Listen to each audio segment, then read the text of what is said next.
Ordinance authorizing the mayor or service director to prepare specifications, advertise a bid, and sign a contract for building a training facility at the fire department.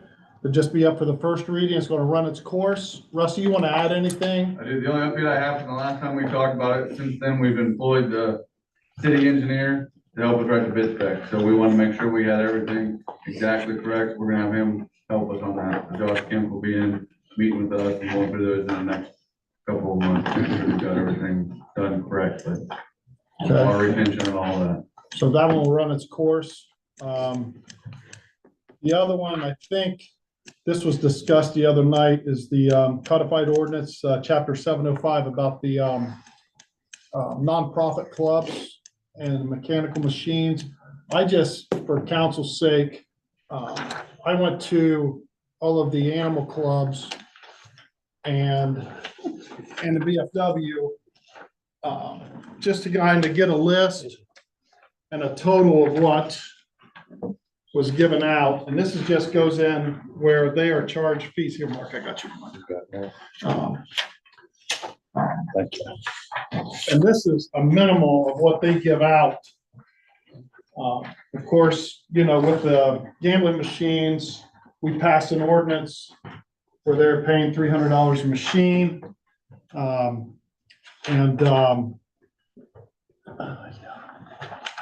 So this is a list of what they do. And I also asked them what their fees were to the state. I know the Eagles, their fees to have the machines and their gambling was just over $12,000. The Elks was $4,800 To the state. to the state.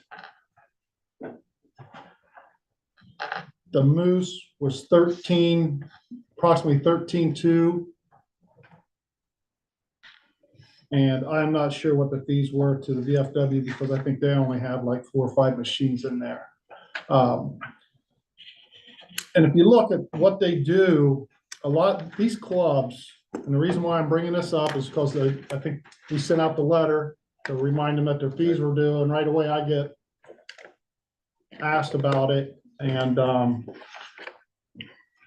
I guess even though I'm not on I brought it up to the ordinance committee, I'd like to rescind this fees to the that they have to pay to the city, because what they give is they give locally, a lot locally to the schools.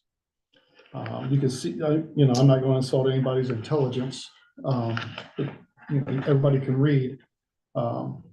You want to rescind the whole ordinance? No, just for the nonprofits, these clubs. I think the Legion, I didn't get anybody from the Legion. Okay, and now I think the place in the plaza, that is for profit, correct? Yes, as far as I know. Yeah. So I guess What kind of money are we talking? Between these four? The Elks is $2,400. If you have 10 machines, it's It's $300. Yeah, it's Okay. $3,000 for 10 machines. Okay. 17 total, 17 grand We total. registered 59 machines last year for a total of $17,700. I mean, my only concern is I'm not saying that the fraternal clubs don't do good for the community, but to get rid of a revenue stream when we talk about money, and we talk about, you know, if we want raises and a council person states, you know, don't tell me we don't have any money.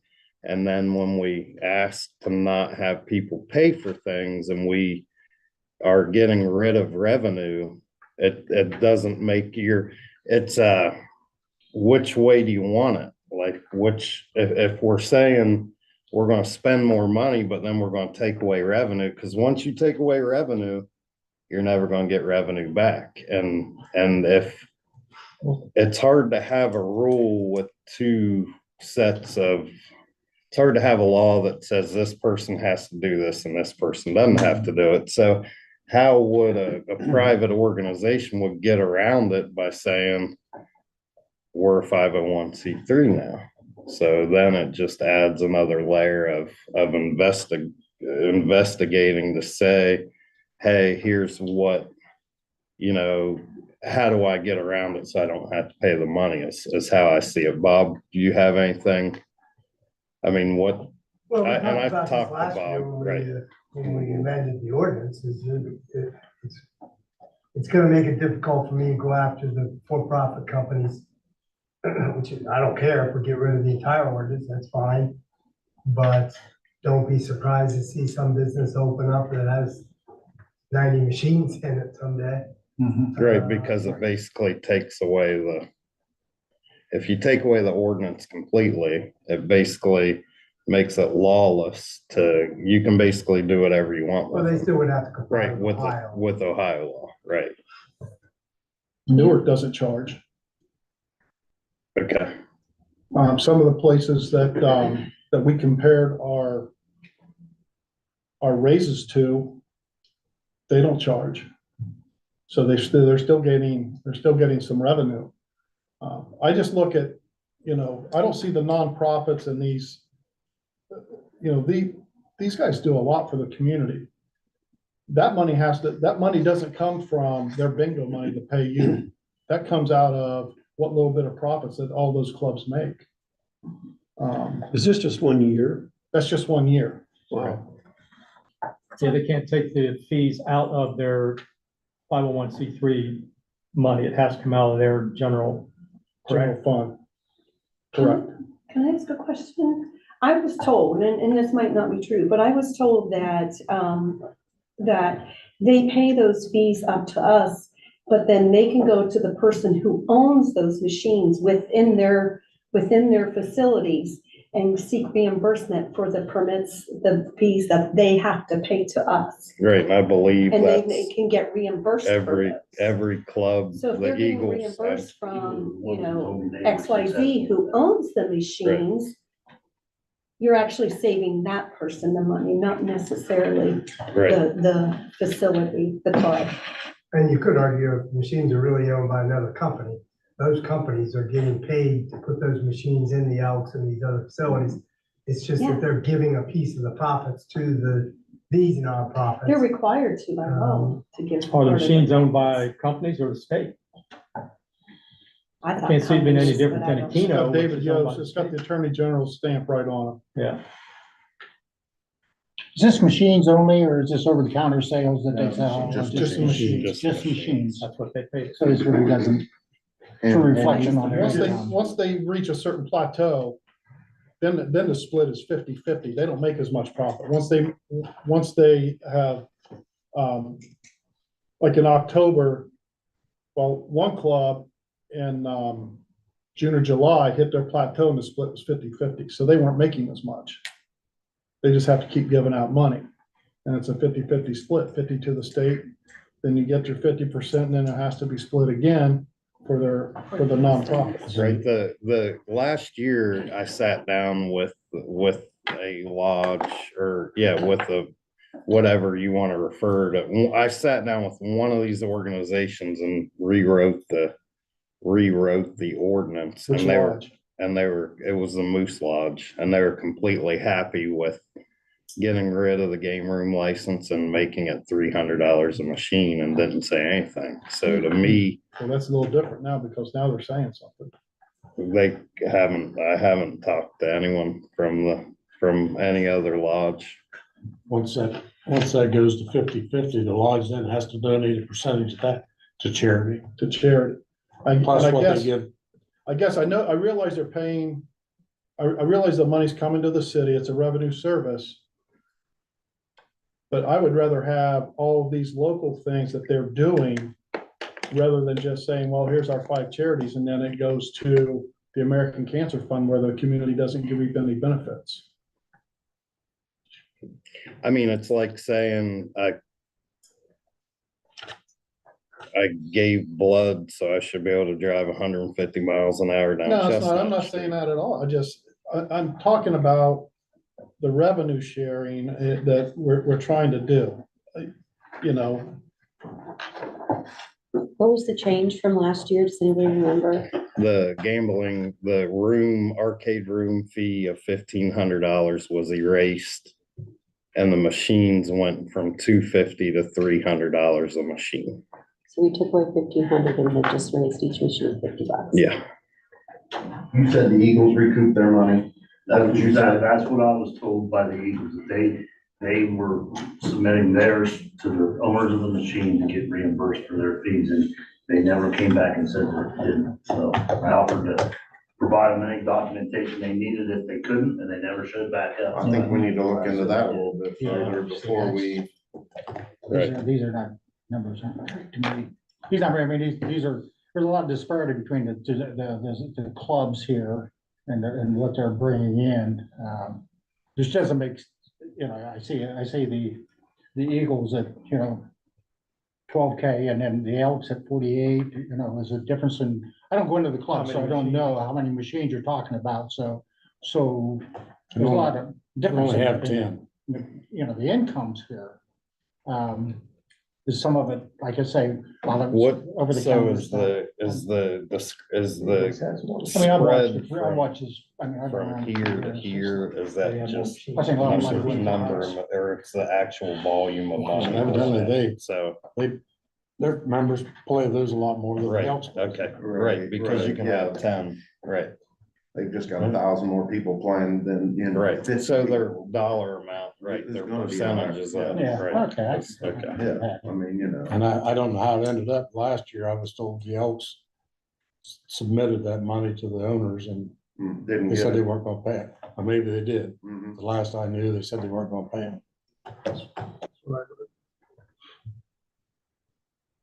They did for a long time. so to me, I mean, I think that's something to follow up on. Yeah. If there's a Let's credit, do a little investigation. if there's a credit being offered, If they get reimbursed, Right. fine, but if not, I think we need to take a look at it to see what we're doing. I mean, if those, I just think of all the people who go in those clubs and play those machines, they're really donating revenue to the city anyhow because of the donations that they're giving out. Yeah, probably. So these organizations, do they not make money off of those machines? Yeah, they make a little bit, they don't make. 6%, I think. Yeah, I think 6%. But it draws people in and they spend money on food. That's what you and hope so. Yeah, you hope alcohol so, but and- not everybody, Right. goes in and gets plastered every day and eats. You have to be members to go in. It's not like a public business where anyone can go in. So it's the members that are supporting this. And I'm the one that, I was one of them that said that, if we can afford raises, I don't want to hear we don't have any money. And, if we have a multi-million-dollar budget, I don't know that 17 grand is going to put us No, in and total I'm not- spider raises. Plus, Right. Mark, you made the comment that if this new business comes into place, their fees are going to replace anything we're losing out of the nonprofit. it would be, I know we've been it would be a additional, but- wash, right? It would be, So right, we wouldn't lose anything, but Right. we wouldn't be gaining any additional 18. So I guess I'm okay to keep looking into it, Mhm. but, I just know if other cities don't charge their local lodges, their nonprofits. Do the other cities that don't charge their nonprofits also charge for-profit businesses? I'll check into that. Because here's my concern, and again, I don't really care what we do here, but the business is actually not, the Elks doesn't own these machines. It's not their business. It's a revenue source for the Elks and these other lodges. Just like the business down in the plaza doesn't own those machines. Some other company does. They bring them in and they pay a piece to whatever that company is. I don't know how to draft this ordinance. If it would be easy if these lodges owned the machines and every other company owned the machines, because then we could make it nonprofits are exempt. Yeah, if you understand what I'm saying, in this particular case, these lodges don't own this business. They don't own these machines. I don't know how to differentiate for-profit and nonprofit. To me, if we're gonna get rid of it, let's get rid of it for everybody. But also understand what that may mean as far as the proliferation of these machines. So I'd like to know if Newark or these other cities that don't charge their nonprofits, do they charge the for-profits? Because I'd like to see how they drafted their ordinance to do that. So the donations that the organization, the clubs give, is that required by the state? Yes. A certain percentage. A A certain certain percent. percentage, okay. It's just not out of the goodness of their heart then to do that, okay. No, they feed, most of them feed the local high schools for free. Right, You know, I mean, they do a lot of stuff for free. And they, you know, all of these, only have to donate to 5. But they have to, out of their profits. okay. Yeah, but they donate to other people as well. Bob, could we change the ordinance so nonprofits pay less per machine? Or does that have to be the same across the board? I don't know if that changes my problem Okay. of what is the real business. The business is a for-profit business. It's just they're sticking machines in nonprofit 501c3 organizations. But the real business is a for-profit business. Are they required by law to give to charity, the The, profitable? I don't know enough about it. Yeah, I don't know that. This ordinance was created because we were always encouraged by the state of Ohio to be the test case, to go after these gambling machines. And after 2 failed cases with appellate courts and as to what's a gambling machine and what's not, and spending thousands of dollars bringing experts in, I created this ordinance to try to stop these machines without getting into what's a gambling machine and what's not a gambling machine.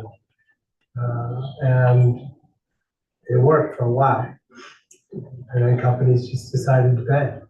And just one more question, are the for-profit, are they required to make any donations to organizations? Are they required by the state to make a percentage of their profits, or are they exempt from that? Is it strictly profit for them?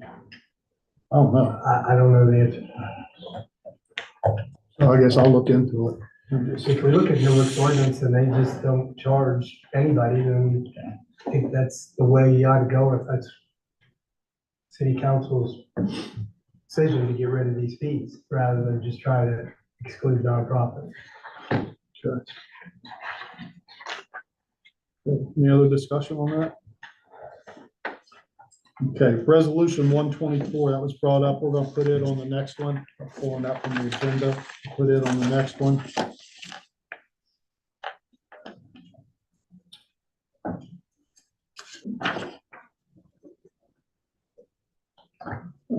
Finance, you have anything? Here? No, I don't. You don't? I guess I have a question. When people attend the committee meetings, administration, do they put in comp time? Not for council meetings. Not for council meetings, okay. No. Thank you. Anybody else? Okay, housing, infrastructure. Anybody?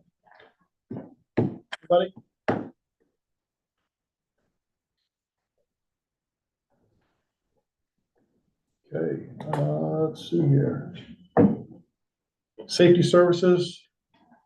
Mark, I was gonna bring that up today, about the crosswalks and stuff. Yeah, So, did you hear me on WTN? I was talking about Yeah. crosswalks. I'm hoping it stays 70 and sunny the rest of the winter Yeah, and we'll right. have crosswalks. and What, I know when we did, our Main Street, hanging the coats.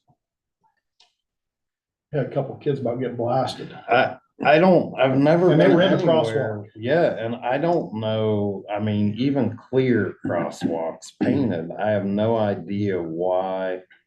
The majority of my conversation today was about traffic and crosswalks. And I don't know, JD, you're the experts. Why do you think people here don't yield to pedestrians and crosswalks? Like, you have any expertise from? No, I don't really, other than, you know, at a lot of the intersections, more times than not, there's nobody crossing. Right, So I think that where you go to your bigger cities, there's always. right, people they're crossing. used to, right. So I think that probably has something to do with it. So, But I mean, we can still, Yeah, I've never, it's not that no one's ever not stopped for me you in a think crosswalk. SPP could but- come up with, maybe some grant money or where the ones that flash? Well, so, and I didn't talk about that on the radio, so I invite you all to do the same test that I did. Drive out 541 west, past Roscoe, where the COTC parking lot is. There is nice, big, expensive signs that you push a button and a light blinks. I invite you all to go out there and do the same experiment I did. And actually, I had a city car with a light bar on the top lit. And I hit the button just to see if people would stop. They didn't. So Did they know it was you? well, that's, I never asked myself that question, but it was really just to go out there and just to see what would happen. So, and I found out the answer that I thought I was going to get. No, they didn't slow down. They didn't stop. So to me, to put that much money into signage, I mean, we have the signs on Main Street at both the courts. And, you know, a couple of them have been ran over. I don't know I know painting the crosswalk is one thing, putting signs up. It's how far do you want to go and spend funds for something that could quite possibly not do anything. So I don't know if it's a educational piece. Me and Roger need to go out and do a Facebook Live that we're in a crosswalk and you stop for that crosswalk. I don't know. I don't know. Do we what have a schedule on painting the crosswalks? Or it'll be spring though, it's gotta be about 58 It's degrees. probably been a while though, since we've done it. Yes. That's why I think we have a yearly schedule, at least if there's something painted. We can Right, say, well, we were in the crosswalk, Right, but we're- there's right, nothing showing right. that. Hey, I There's, didn't know there's a crosswalk here. right. What Yeah, we done this past year before, we done all the crosswalks from the railroad tracks to the high school for trying to get kids to school safely. Was the main thing we concentrated on. Of course, we done Roscoe as well. But, we didn't do a good job of crosswalks this past summer. Yeah, that was a comment from the judges for the, American Bloom. American Bloom. They commented on the crosswalks, how they really needed painted and upgraded. And if we have a schedule where they know this time of year, this is what they're gonna do, at least it should get. Well, and there's no good time to do it is another thing, because you have to depend on staffing, weather, and then the good time to do it is like a Saturday or Sunday morning or in the evening sometime, especially Second Street is, when are you gonna shut down lanes on Second Street? So, I mean, it really becomes a logistical issue. I'm not making excuses, it needs to be done, but it becomes a logistical issues, because if they won't stop for pedestrians in a crosswalk, will they stop for cones? I don't know, so. Now, I'm thinking it used to be done late summer before school got started. Right, And fall, late summer, That's what fall. we done 2 years ago, but we actually contracted out with a company. About $9,100 to do most of them from, like I say, the deli up to the school. Of course, it depends what kind of paint you put in and all that. You know, if you use plastic coat or just use regular paint. As someone who walks the crosswalks on Main Street every day, and being a lawyer, I don't go out there until I know they're gonna stop. That's because they know who you are. Right, But I can tell you, only about half the people stop. And I've been going across there numerous times, and the people will honk at me and yell at me like I'm at fault. Yeah. right, So it's a education. weird. They don't it's a- understand that. Maybe they think it's Jimmy. Right. Believe me, they don't understand pedestrians have the right of way, at least a lot of them don't. Mark, I hit that button every time I run over there. And no one Saying nobody stops, yeah. stops at it. And I don't know what I'm assuming that's a $10,000 to $20,000, those two signs or more. What did that cost? About those were probably close to $15,000 for those. Installed or Yeah. just for the signs? Well, just the signs. Right, so, A normal one's about $4,000 per sign when you get the solar blinking. Like, right, Like painting will be a start, at least right. they're there and there's not an excuse that no one knew they were there. You know, how much is a cone that says pedestrians, you know? about $450, Are that's they? one we put in the middle. Those ones that are out On there, Main Street. cause you go through New I Philly, mean, you see a lot of everybody those, stops and, you know. you see a lot of those anymore, Go down their Johnstown, they've street. got them at every crosswalk. Yeah, they make it usually about 6 to 8 months. Yeah. For somebody hits them. Yeah. Now, part of our safe routes plan, and that's one thing we're adding is striping as part of, for use that money, so. Next time we have, there was one on Main Street at one time, you know, the state law, and somebody ran it over. Yeah, Yeah, there's two there now that are in semi-decent shape, but yeah. Cause I remember one time one ran over. We can't even get them to stop turning left at Yeah. Sears and Walmart. Before I forget, does anybody have any ordinances for the next meeting? Sorry. Max, a couple.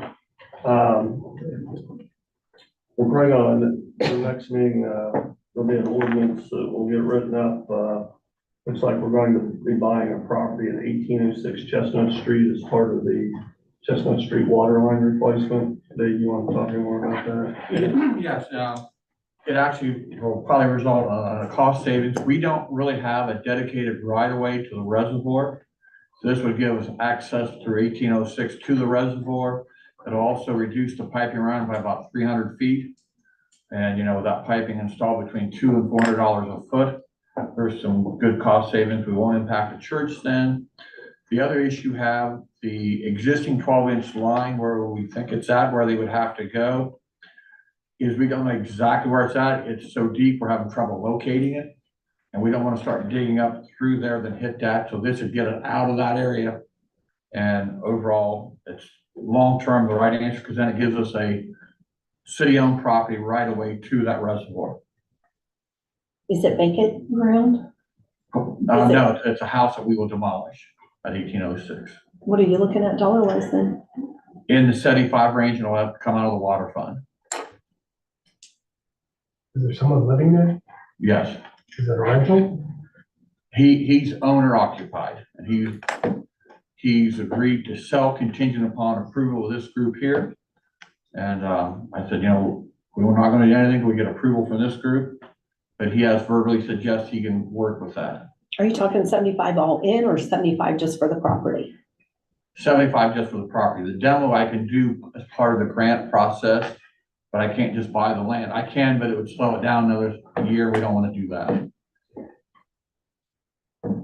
As soon as it gets surveyed, I'll have the exact dimensions and stuff like that. And the engineer is working on that as we speak right now. Also have a resolution, I think I sent the Tom and Amy, about the TAP funding. That'd be like a 25 or 26 project through ODOT to, tie on to where we left the sidewalk off that on Brown's Lane this year. So we go on down Brown's Lane and then run all the way up to, Family Dollar, Dollar General, whatever that one is, across from the plaza. Also get some curbage in there and some drainage. There's really no drainage from the bowling alley on, got a lot of good feedback on that. so. That's, And I mean, it definitely is needed done for a couple of years. And then, we're getting this H2O funding for the Chestnut Street water line. I'm sure there's gonna be a resolution attached to that to allow us to accept $1 million, so. I think we'll have that for the next meeting as well. So we'll get that to you guys. Well, we got the one for the TAP, but, H2O funding, I'll get that to you this week, so you can put it on the agenda for next, with resolutions. Safe routes to school, what we have on that? They, so everything's ready to go with, Omega. And he's got a package that, he'll be presenting to you guys, or I'm sure it'll be electronic package. He's put everything together, so. What's the time frame as far as us approving it? they'll probably, I'm guessing that'll be a 25 project at this point. So I don't know any other ordinances right now. Sure. So, anybody else? Whatever Max says. Whatever Max says. We are gonna try to get some hot mix this week. We purchased that, what they call a hot box out of Public Works. We get it out in Grove Cities, and place behind making hot mix right now. We can pick up 5 tons at a time, bring back to work on some potholes, so I was planning on doing that this week.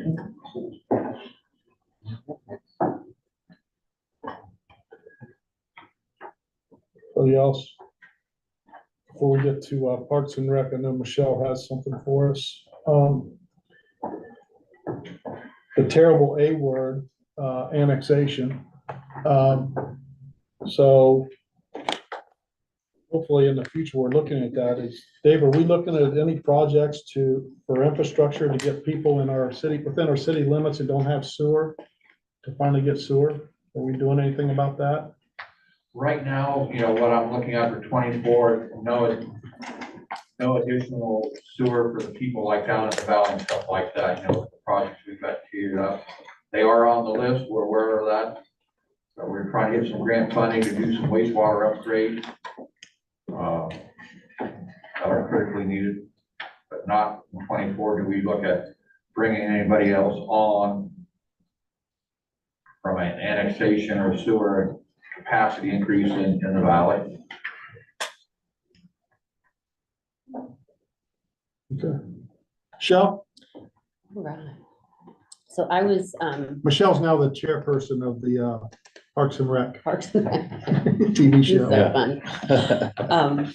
I was approached by Frank Kugliari and Matt Gerke in December to sit down and have a meeting and revisiting the multi-use path through town. In November, I rejoined the Rails to Trails program. So between the 4 of us, we've been talking with Eric from Rails to Trails and a couple gentlemen from the Ohio Erie Canal Railway System. And I think there's some possibility to get that bike path going through town and extend it into the multi-use path, especially with the momentum that we've got going on with the circle there. So anyway, after talking with them and realizing that this is such a big project and where's the money going to come from and how are we going to get it, and that there's so much involved, we thought that maybe just really focusing on making Coshocton more bike centric is a phase 1 kind of the project, which it made me think a lot about when we were talking about people crossing the crosswalks and education being a big part of some of the things that we would need to do to, bring the community together. So I think that we would need a multifaceted approach to do something like this. It would involve policies, education, infrastructure, and mostly community engagement. But I think that there are a lot of people that would be on board with something like this. I don't know how you all feel about something like this. I did send everybody an email with some of my thoughts and kind of a bit of an outline. I don't know if the highlighted areas showed up darker in what I sent to you, but I thought those might be like some easier steps for getting things going. And then the other part of it is Eric from Rails to Trails seems to think that the multi-purpose trail could possibly be 100% funded because of the federal and the state money that's available right now. So he had some ideas that he gave us as far as transportation alternative program, where ODOT provides ODOT with federal funds. They maybe would give us some money because the Amish might be using the path. We provide a part of the path for them, maybe attaching it to the Holmes County Trail. That could be a big win for us as far as gaining funds. So I would like to pursue all of these ideas. I don't know if SPP is somebody that I should talk to, or if there's a specific somebody there that I could talk to. And then the other thing, as I rewatched the video that, Mark and Max, you guys were a part of, and that Tiffany did for the whole project that's going down Skip's Landing. And I don't want to do twice as much work if things have already been done and there are things happening. So the feedback I would need is this a good idea? Who do I talk to? What land, like, what land do you want to get a trail? Yeah, I really don't know yet, Mark. Cause I would love, the property that I would love to have, but I don't know. if There's a way around Which it. or not. railroad owns The Genesee, Wyoming. Genesee, Wyoming? Okay. I don't know if it was that one. Somebody had told me that there was a new boss or somebody with one of the railroads. So I don't have the name right in front of me, but that doesn't sound like the one I Not was that thinking one. of. Yeah, not that one. Okay, so ideally, that would be great to get the railroad. That's really the first, that's the Yeah. first hurdle to any of this is figuring out where the Where land, it's gonna go. and if you can get it, yeah. And then the approach to making Coshocton more bike friendly, the safe routes to schools, all of those things, painting a bike lane. And again, this is all very new. We Right. met at the beginning of December and I really haven't done much with it until the 1st of January. So it's a new project, but I just wanted to know what the feeling was. You said Genesee, Wyoming, do they also own the spur that comes through up across Otsego and up around that direction across Yes. from East Yeah, Main? that's a They nickel- also own, a that's the one you're nickel- talking nickel about? plate, Yeah. Yeah. And they rent the other track from us, correct? Yeah, from the Ohio Rail Commission. The lower track is the Ohio Rail Commission leased through Genesee, Wyoming. Or Genesee, Wyoming leases the bottom track from the Ohio Rail Commission. So that's a long, so when it runs through town, it goes, that goes all the way to West Lafayette. It has, I think it was a Morgan Road. Yeah. Somewhere. Yeah. That would be a good trail. Reach out to Abby. I'll definitely be involved in whatever conversations, keep me in the loop. with Okay. that, and I wish it was a lot easier than. Yeah, I know it's a lot, but I think if we can just start. Well, and that's the thing with funding, like TAP funding, we're using TAP funding for Browns Lane, Second Street Okay, sidewalk. So that you was have to figure out how, Okay, what who's funding, using there what is where. funding there. It's just where do you pull it from? Okay, so I will definitely keep you in the loop. And if you have a moment to read over the email that I sent you and let me know. Well, and you probably What do need you to think? see where the trail is going now from the hotel all the way to Yeah. Coshocton Village Inn and Suites all the way to It goes Canal clear behind, Louisville yeah. and all the future plans too, because if we can't do something here, like wherever we can go, if we can help, I know there was a trail out by Genesis that's proposed as well on that side of the highway and even going over the highway for Okay. pedestrians out there. So I know that the county has been working on different trails out Okay, in the Walmart area out there. yeah.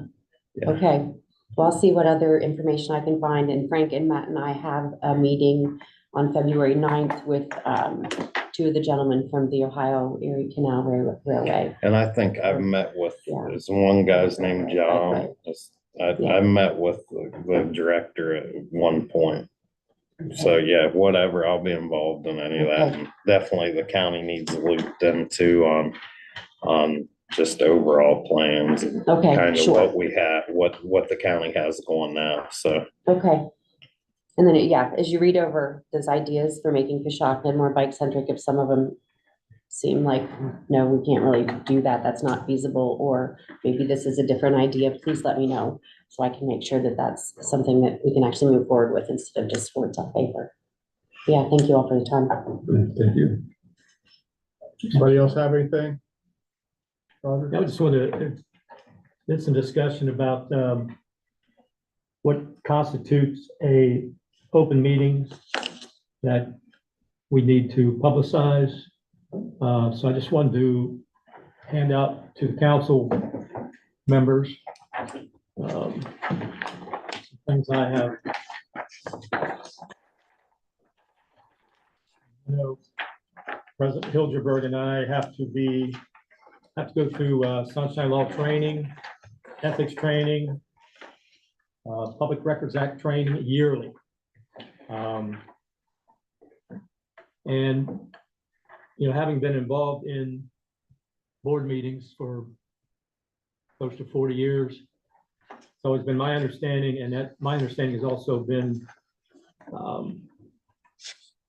further strengthened by going to the meetings we have to attend. We're running short on time, just make this quick. If we have more than a majority of our council at a meeting, other than if we have to publicize it. If we have a majority of a committee members at a meeting, we have to publicize it. So if there's 4 members on a committee and we have 3 there, we have to announce it. If there's only 2 there, we're not bound by the sunshine laws to publicize that as an open meeting. Now, I know Bob and his feeling is that we should probably advertise those anyway. Not really. I mean, my point today in my email is that if the finance committee is meeting and the finance committee is 4 people, that should be publicized because we're expecting 4 people to show up. Right. But if we know that, let's say the finance committee is going to meet and only 2 people, because, you know, half this council works. If we know that only 2 people are going to be at that meeting, then by law, we would not have to advertise it. But if we know that there's going to be a majority of that committee, 3 or 4 people, then by law, we have to advertise it. And I've just tried to highlight anywhere in there. And it not only speaks to us as a 7-member council, but also to committees.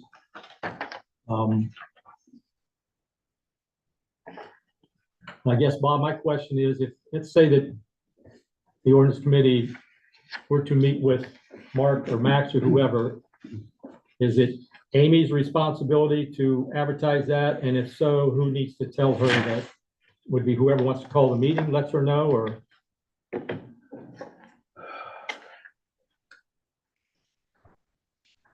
There's nothing in the open meetings law that sets forth whose responsibility that is. I guess I would suggest that if council is setting up a meeting, then it's Amy's job. If the mayor is setting up a meeting, it's probably the mayor's job. All right.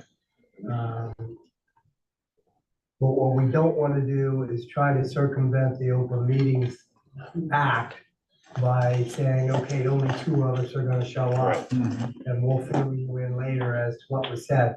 Then I think we're circumventing the law solely so that we're not having an open meeting, and I think we could be punished for that, actually. Because if you read in some of these notes, and this is kind of the same stuff that I was looking at today, is you talk about serial meetings and things where, okay, we set up back-to-back meetings with only 2 members of the 4-member committee, and then you set up another meeting with the other. You're basically just circumventing the law. But you're right, if only 2 out of the 4 person are going to attend, technically it's not an open meeting. But we should just try to avoid that type of action if we can. And it doesn't matter, like the law speaks to an elected body. So in other words, if it's Jim and I and Mark and Sharon, that's still the elected body meeting is council. Just because they're elected, they're not part of the majority of city council. It's a city council committee meeting. Okay. Yeah. Doesn't matter if there's 600 elected officials there, it's that particular body. On your handout here, number 2, serial meetings addresses exactly what Bob said. Unless 2 members constitute a majority, isolated one-on-one conversations between individual members. But then it says, however, a public body may not circumvent the requirements of the statute by setting back-to-back meetings of fewer than majority of its members. I don't think anyone's done that to my knowledge in the But I last think that's, 8 years. I'm not saying that anyone has, but kind of like what you were throwing out there is, if you know you're only going to have 2 members there, then you don't have to advertise. Exactly. And that's what, But if you know, you let's know say you're it's only Tom and going I to- and Chad and Michelle, these 2 are working. So we know that we're the only But what ones if that's they show able. up at the last minute, like, hey, I can make it, and then they do show up at the committee meeting? I think that. We'd have to tell them to you know, leave. I read a case today from our Fifth District Court of Appeals with dealt with the Board of Education that actually met via email, and they discussed a public topic versus via email. And they said if there's any further discussion over this, let us know. And that was considered an open meeting. So Emails are. the courts are very, and they're supposed to very liberally construe this statute against public bodies. So we just need to be careful. I appreciate your input, Bob. Thanks, Tom. Mark, you have anything for us? I just wanted to update you. We had some vandalism at South Lawn Cemetery, a week and a half, 2 weeks ago. 15 to 20 stones were overturned. We had been monitoring the situation and we got great pictures of the individuals, middle of the day, 3:30 in the afternoon, tipping headstones over. So they will be charged, and also as well, the apartment complex down there got video of where they were going. So we got video on our end and the apartment complex has video on their end. The stones are tipped back up and replaced. I don't think there's anything I can think of in this world that's dirtier than anyone who disrespects the deceased. So, I'm glad the sheriff's office got them and I didn't. I have 12 applicants for the executive assistant position so far. That closes, I believe, the 24th of January. We are working on drainage right now, upper part of Cambridge Road 541 and Bayberry Lane, doing some work out there. Hoping the weather stays good so we can get some things done. We demoed the building, the old natural gas station behind the water treatment plant. It's demoed. It looks great back there. If you want to drive back there and check that out, all the mess is cleaned up and it looks like it should have looked a long time ago. So, and I will be delivering the state of the city address, if it is good with you, President Hilgenberg, on February 12th, just in time for Valentine's Day. I always like to do it that way. I can tell Roger it's his Valentine's Day gift. So February 12th, if that's okay. Yep. I'll even bring him chocolates. Hey, back to the vandalism. Yes. On top of the charges, will they have to reimburse for the expenses or? Yes, it will be, I'm sure there will be, I'm not sure what the total, I think it was under $2,000. We have to call Milligan out to have them help us set them. And if I don't think there was any damage to the stones. I think it was just, they were knocked off. So there will be, I'm sure, it depends on what the judge decides, but I'll keep an eye on that and we'll see. But yeah, I want to at least recoup our expenses. Max, you have anything? I have anything to add, probably talked about it before. Okay. Well, I have one thing. yes, sir.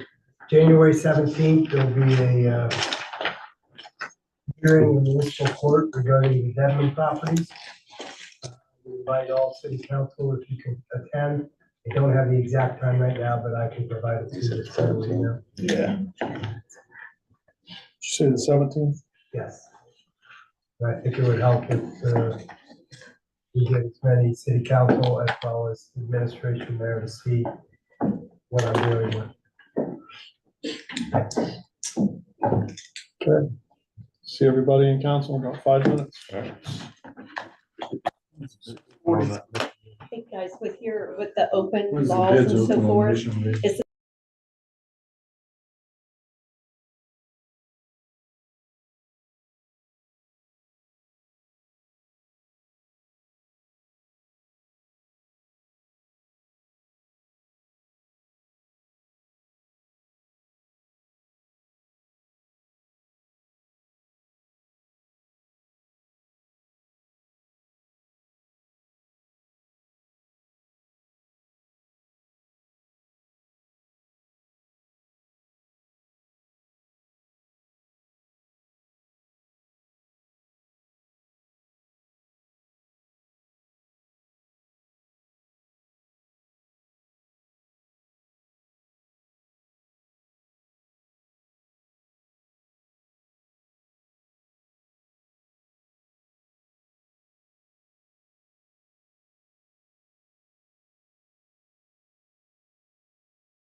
Three, Monday, January 8th, 2024. Council members are here, so I'll call the roll, please. Andrew. Here. Barcroft. Here.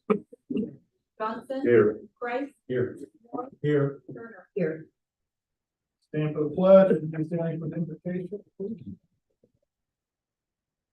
Pledge allegiance To the flag of the United States of America and to the republic for which it stands, one nation, under God, indivisible, with liberty and justice for all. Father God, we thank you again for the opportunity to serve the city. Pray that your blessings will be on this time. Amen.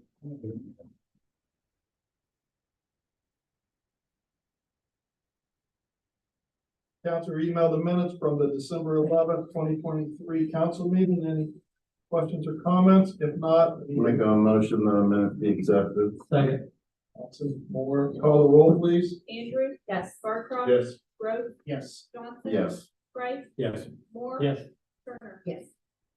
Public input. Added. Mayor's report. I know that before you get started, you emailed the mayor's report, the building report summary, the yearly summary, and the general fund.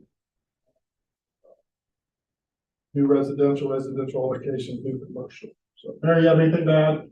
I just want to bring up Madison Miller, Miss Ohio at the Disney right now all week for Miss America, and hoping and praying she brings home the Miss America crown to Coshocton, Ohio. It will be a very exciting moment. So I think she has a great chance. She's a great person, great family, and just excited for her family and all of us, because I think it's huge. Just to win Miss Ohio was big, and I think that be a great way to start out 2024 is her to be crowned Miss America. So be waiting for that. Sherry's promised me a couple $100,000 for big signs for the city, so we're ready to go. Mark, I think she's gonna win, but win or lose, we ought to do something as a council for an accommodation. Most definitely. I believe she got for Miss Ohio, the governor had did something, but I think it'd be nice to have even state leadership here with us to welcome her home and to do something big. It's definitely an accomplishment. What she's accomplished so far, in 100 years, no one's done that in Coshocton, from Coshocton. So it's a huge, remarkable accomplishment. Max, you have anything? Nothing to add, that's like. Council emailed the law director's annual report for 2023. Any questions or comments? Auditor's report. You emailed the December 23 report. Need a motion to accept the auditor's report. Make a motion to accept that report. Second, call the roll. Andrew. Yes. Barcroft. Yes. Gross. Yes. Johnson. Yes. Price. Yes. Moore. Yes. Turner. Yes. Sheriff's report. Anybody have any questions or comments? Deputy Sheriff, he's under the weather. He sent me a text. He's not here tonight. K-Dry, you have anything to add? Unless there's questions about the report. Chief Dreyer, you have anything to add, sir? No, sir, thank you. Good. We're also emailed the income tax report. Going to legislation. I'll ask the clerk to give the first reading of ordinance 124. An ordinance authorizing the mayor or service director to compare specifications, advertise a bid, and sign a contract for building a training facility. For the first reading of ordinance 124, any questions or comments? Ordinance 124 will take its course. Resolutions. Communications. We received a letter from the clerk of courts to purchase property at 662 Elm Street in Coshocton. Anybody else have any communications? The date and time of our next meeting? January 22nd, 6:30. Is the motion for the meeting? So moved. Call the roll. Andrews. Yes. Barcroft. Yes. Rhodes. Johnson. Yes. Bright. Yes. Moore. Yes. Turner. Yes. Meeting adjourned. That's the record.